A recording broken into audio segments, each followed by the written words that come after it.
So in the spine, we have vertebrae. So basically you have bone and a soft tissue in between called the disc. It's like a shock absorber. And then you have another bone underneath it. That's basically what's happening all the way from the top of your neck down to your sacrum. So that little tissue in between that we call the disc, that is what's going to cause the majority of problems for the patients that come and see me. So that disc will start to compress. That's not really why you're going to pick up the phone to call a chiropractor. You're going to pick up a phone to call a chiropractor and start looking for things to do when that disc bulges out and starts to press on the nerves. I always tell patients, you're really not going to have a lot of pain with just a disc that's compressed a little bit. However, once it starts to compress out and hit the nerve, that's when you're going to realize, oh, I got to do something about this, right?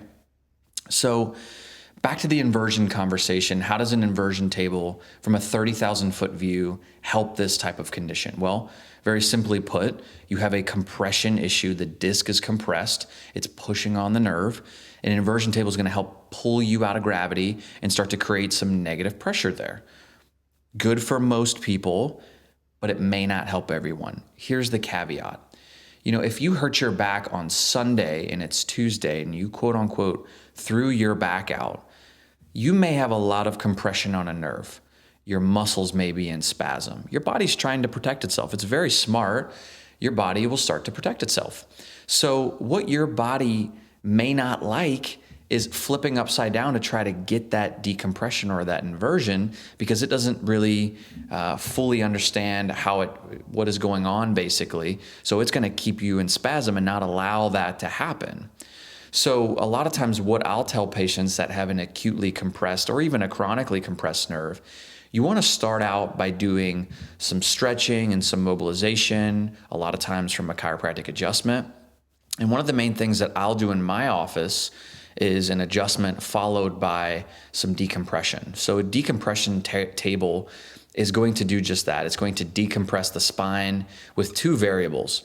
One of the variables being the location it pulls at. So if you have a compressed disc in your neck at C6 and 7, that's radiating pain down your arm, I want to target that C6 and 7 and pull very specifically at that joint.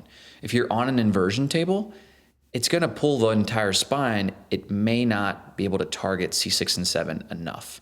And the same holds true for the lower back. L5S1 is 84% of the disc injuries that walk in.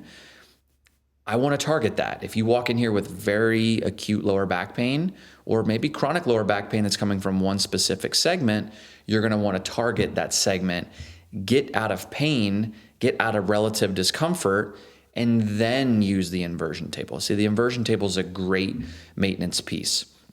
I talked about the two variables of the decompression table, one being where you pull. That won't change much from treatment to treatment. How hard you pull will. So it's kind of like a workout. So you'd start at, for the lower back, say 60 pounds of pull, targeting L5S1, for instance.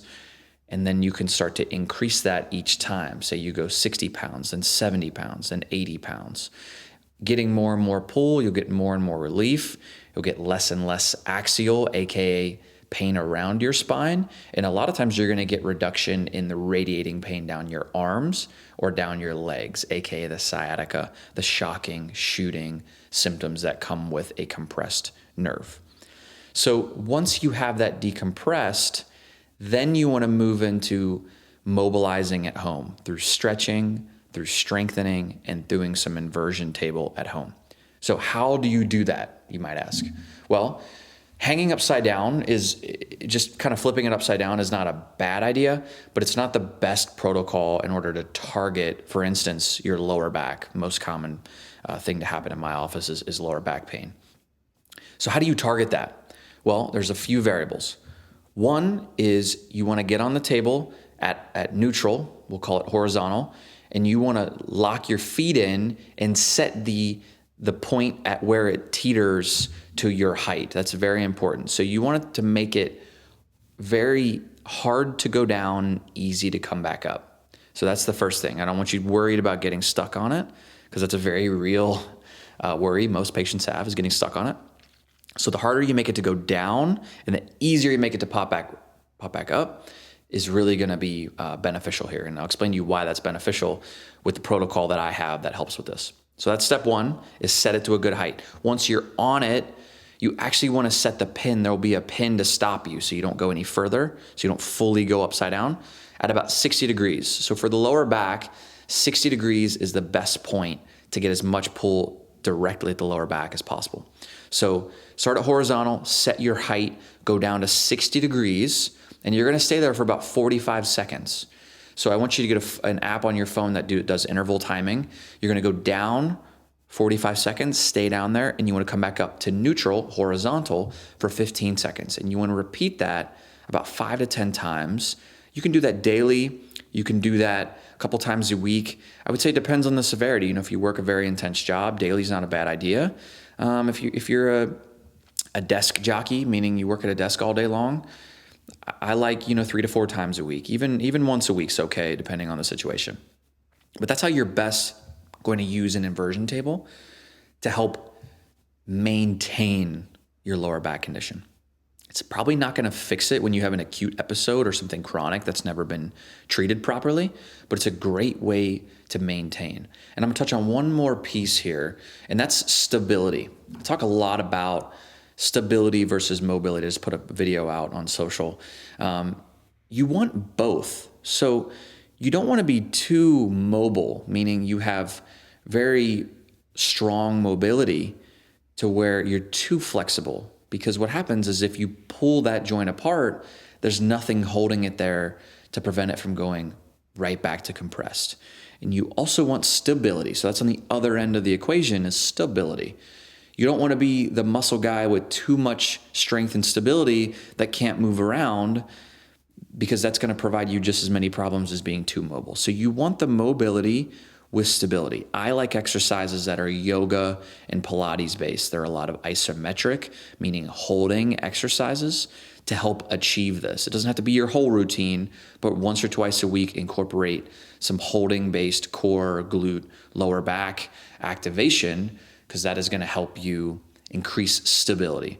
A lot of people on MRIs that I see around the spine have weakness. Now, whether that's from an imbalance of working out or sitting at a desk all day long or just being seated, a lot of people have instability around their spine. So what happens is if I pull or adjust a patient, decompress a patient, or even you do some inversion at home and it's not helping, it's not lasting, or it may be even making it worse, you probably have some instability in that joint, which is not allowing that joint to fully stay decompressed with the effort you're making. So doing some of the exercises I mentioned prior, the yoga and Pilates and isometric, aka holding exercises, are going to be something that helps quite a bit. So I just wanted to hop on here, do a quick little solo podcast, talk about how, doing some of these things at home are good, but they may not always be good as your first line of treatment in these sort of conditions. The way that I'd go is, for the first 30 days, we're going to work a lot in my office, working with mobility, stability, and also doing some decompression and adjustments. And then as that person starts to graduate and feel better, then we put more on them at home. And that's really the protocol and how you maintain these types of conditions to where they don't become a recurrent every quarter, every week, every year condition.